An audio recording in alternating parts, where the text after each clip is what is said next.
જવાય આજે પણ પછી 11:30 વાગે નક્કી કર્યું કે જવું જ છે અને આજે પલ્લેડ આવવાનું થયું.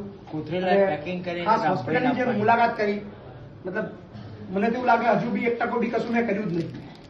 અહીંયા જે થઈ રહ્યું છે અદભુત સેવા થઈ રહી છે. સૌથી મોટી વસ્તુ છે મેનેજમેન્ટ. જેટલા આપણે મેનેજમેન્ટ કરવાવાળા લોકો છે એ એમની ભવ્ય જિંદગી, રોયલ જિંદગી છોડીને એક સરસ મજાની સેવા આપી રહ્યા છે અને અદભુત એટલે વિચારી પણ ન શકાય. એક પ્રાઇવેટ હોસ્પિટલની અંદર તમે લાખો રૂપિયા ફીસ ભરીને પણ ફેસિલિટીઝ ના મેળવી શકો, પ્રેમ ના મેળવી શકો, ટ્રીટમેન્ટ ના મેળવી શકો, એવું આ પલ્લેડની અંદર શ્રી સોમાભાઈ જે પટેલ સાર્વજનિક હોસ્પિટલની અંદર થઈ રહ્યું છે. સો આજે મને પણ એક આનંદ આવી રહ્યો છે અને એથી કંઈક શીખીને જઈ રહ્યો છું. એક વિચાર અને એક સંકલ્પ લઈને જઈ રહ્યો છું કે વિધિન મહિનાની અંદર જ બહુ લાંબુ નથી વિચારતો.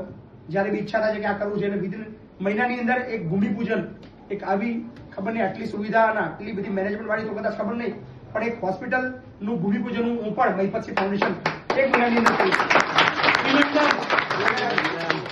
સમગ્ર ગામ લોકોએ જે પ્રેમ આપ્યો છે, આર્થિક પણ ઘણી બધી મદદ કરી છે.